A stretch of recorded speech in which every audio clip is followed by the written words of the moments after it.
Layla, first, kind of give us an update on how everything's going for you. Everything's going great. I'm pretty much just back to myself, but I do have to go to the doctor for blood work once a month, which is nowhere near close to what I used to do, but everything's going great so far. So basically, just kind of just checking in from time to Yes. time. Yeah. How much of a relief is it that you're to that stage now? I never thought I would be back in school. Like, I didn't know if I was able to go to sixth grade, like when everyone else was joining, and if I would come late and not fit in. But luckily, I could go the first day that everyone else had the first day. When you went back to school, were you a little bit of a celebrity? People knew who I was. I mean, I think the biggest was it was a little shock for most people. And one of the funniest parts is our quote at my school is "Live like a champion." So they showed the clip of the Blues at the ESPYs and Ryan O'Reilly's speech, which was all about me. And then all my classmates they turned their heads and they looked at me, and I was like, yeah. And it was a little shocking, but everyone got used to it, and they just treat me normal. So you had maybe a little bit of the celebrity status day one, but now you're just Layla. Yeah, now everyone just likes me for who I am and not who the celebrity I kind of am. And do you prefer it that way? Yeah, I didn't know. I was a little skeptical at the beginning if people would want to be my friends for who my friends are, or if they would want to be my friends for who I am, which thankfully all of them have chosen me for who I am. Perfect. So give it, for people that maybe don't know your full backstory, give us kind of a recap of, your journey, your medical journey over the last several months. Well, it kind of all started where I was having what my parents call episodes, where I kind of couldn't walk, couldn't really talk, and I just wasn't myself. And then one day on my way to school, I was having like an argument in the car with my dad, which I never argue. And I got out of the car and I fell to the ground. And I went to all these doctors and they kept saying like, oh, she's dehydrated, she's got the flu. And then one night my parents just took me to Children's Hospital, and first they diagnosed me with ADEM, and then they diagnosed me with vasculitis, and then one of the world's greatest doctors, Dr. Warren, she figured out I had HLH, which is one rare cell from my mom and one rare cell from my dad put together equals me, which is Absolutely. rare. So that had gone undetected until your doctor saw it. Yeah, so that was about 14 months of misdiagnosis. So. But the blues suddenly became a big part of your story. Talk a little bit about that. I have always been a blues fan, as I like to say, from birth, because my dad is from Minnesota, so hockey's in my blood, and my mom used to work at Annie Gunn's, where all the alumni, Kelly Chase, a bunch of them, came, and my mom kind of befriended them. So hockey just like runs through me, and then I hate to admit it, but I did go to blues games when I was really little, and I just came for the Dippin' Dots. And then about maybe 4 or 5 years ago is when I actually started watching hockey and really started liking it. And now I call Enterprise Center my second home. Absolutely. So, and they played a big role in the transplant, right? Yes. The Blues set up a Be the Match kind of donor search to see if people were willing to swab and see if I had a donor, which at that event, I didn't find my donor from that event. I found it somewhere else, but I'm very thankful I had that event because I'm pretty sure a lot of other people might have found matches from that event, and that'll help a lot of other kids, which is what I'm all about. Absolutely. So remind me again, was it the trick-or-treating event where they met you, or where did you guys get connected in the first place? I think it was the big connection as before the trick-or-treat event, it was the Halloween game at, I think back then it was Scott Trade, and I was wearing a taco costume, and everyone called me Taco Girl. And then the next day was some kids from Children's Hospital going to Stiefel Theater at a trick-or-treat event, which at the time we didn't know blues players were going to be there. So I went as the taco, and I went in the doors and all the players were, oh my gosh, you're Taco Girl. And then I introduced myself, and I've always been the world's biggest Colton Parayko fan ever since he's joined the team. And I guess we just kind of hit it off. Like, I just think we were meant to be together. Absolutely, absolutely. So then, of course, you're able to get your transplant, and the Blues go on, what they'll be writing books and movies about for years. I know we've talked to you about this before, but now that you've had some time to reflect, how incredible was it to be even there at Game 7 with the cup in the moment? I mean, personally, for myself, in January, I never would have thought that I would be in Game 7 in Boston for the Stanley Cup Finals and to see the Blues win. And I mean, just to know that a bunch of people have been waiting like 52 years for just that experience to happen, and me only being 11 and being able to experience it was just absolutely unreal and unbelievable. Absolutely. But it seemed like, it feels like you cannot tell the story of the Blues season without you being a part of it. What does that feel like at 11? It's hard to describe in words. I mean, people just would love to experience all that I've gone through, which some people ask me, like, if you could have chosen to have this rare disease you have and go through all this experience, would you have chosen it? And I was like, absolutely not. But I like to say hockey are, like, the players are just different human beings. Like, they genuinely care about me, and they genuinely care about a lot of kids. And they just tried to make my experiences the best it could be, and they have.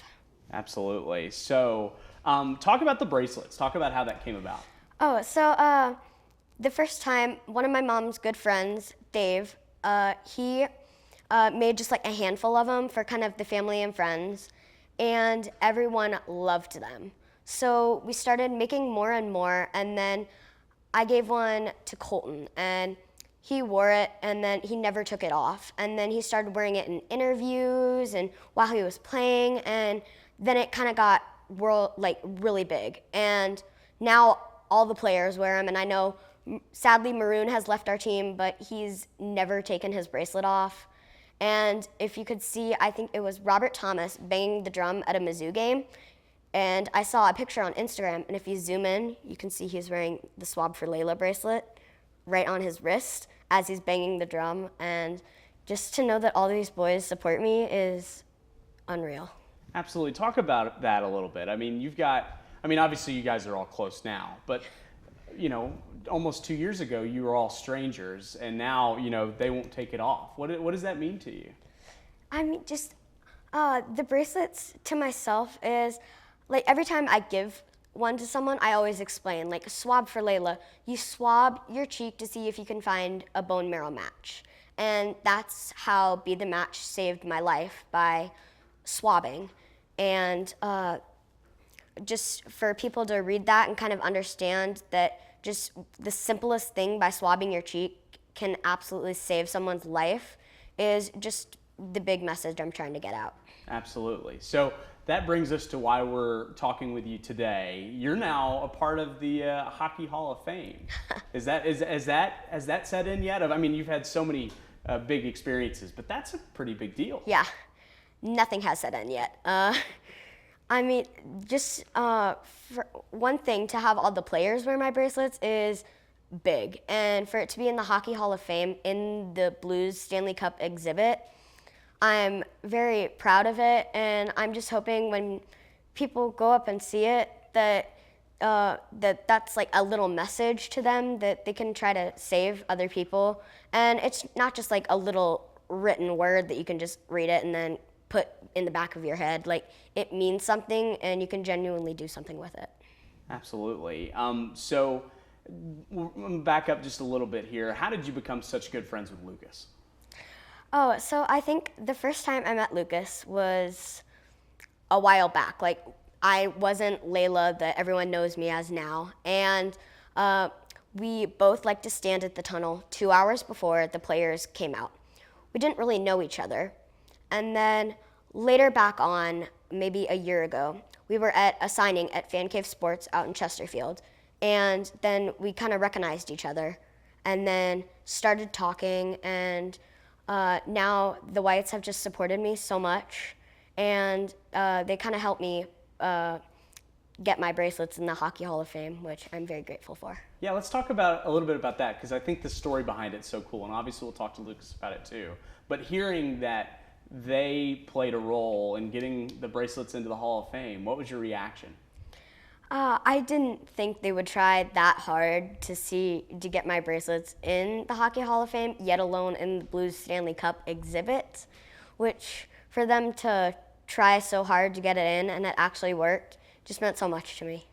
Absolutely, especially knowing that it was kind of a grassroots type of thing. Yeah. You know, it comes from one of your good friends too. Yeah. Absolutely. So and you kind of mentioned this before, but I want to ask you again. What message do you hope somebody that may be just walking through that Blues exhibit at the Hockey Hall of Fame, maybe doesn't even know your full story, what do you hope they get from seeing one of your bracelets? That when you see it, you kind of think like swab for Leila. You swab, and then the swabbing can seriously save someone's life. You obviously, beyond just school, you have become kind of a St. Louis celebrity. Has that been weird? Has it been fun? Has it been a mix? You know, how would you characterize it? I would say just when I was back in isolation in January and I didn't know what was going to happen, just to have all the love and support from St. Louis and just everyone love me is just, it's absolutely unreal. I can't put it in words. Absolutely. So still grateful that St. Louis, you know, brought you into the fold and kind of gave you a hug at the same time. Yeah. So medically moving forward, is it right to say that you are in remission, or what's the right phrase to use for that? Technically, I don't have HLH anymore because I am mostly donor cells. I think like 95 at this point. So if you're going medically, I don't have HLH anymore, but I will be in my doctor's care for, I don't know the rest of my life, but for a while. Yeah, I'll be keeping an eye on you. Yeah. Knowing that it seems like then most of that is behind you, what's next for Leila? Never stopping what I want to do. I will go to every Blues game. I will do whatever I set my mind to, and I will be a big deal. I will make my life the best it can be, and my dream is to be a pediatric brain surgeon. So I'm going to make my life worthwhile. And talk about why that's your goal. Even before all this started, I knew, even my parents and all my family knew that when I set my mind to something, I achieve it. And I feel like I can make a big deal out of myself, and I can make my life worthwhile, and I should shoot for as high as I can go. And even now that I look back after all these doctors have done for me, I just want to give back and see if I can do as much as I can for other people. And I just want you to know that Frank Cusimano is going to be relieved that you didn't say sports anchor, because then he'd be without a job. I feel like I would be totally missing an opportunity if I didn't get your prediction for how you think the Blues will do this year. I mean, I'm never going to doubt them. I'm going to love them if they're in the top or in the bottom. I never give up on them. They can do great things. Clearly, we have seen that in last season. And no matter what the outcome is, they'll always be my favorite.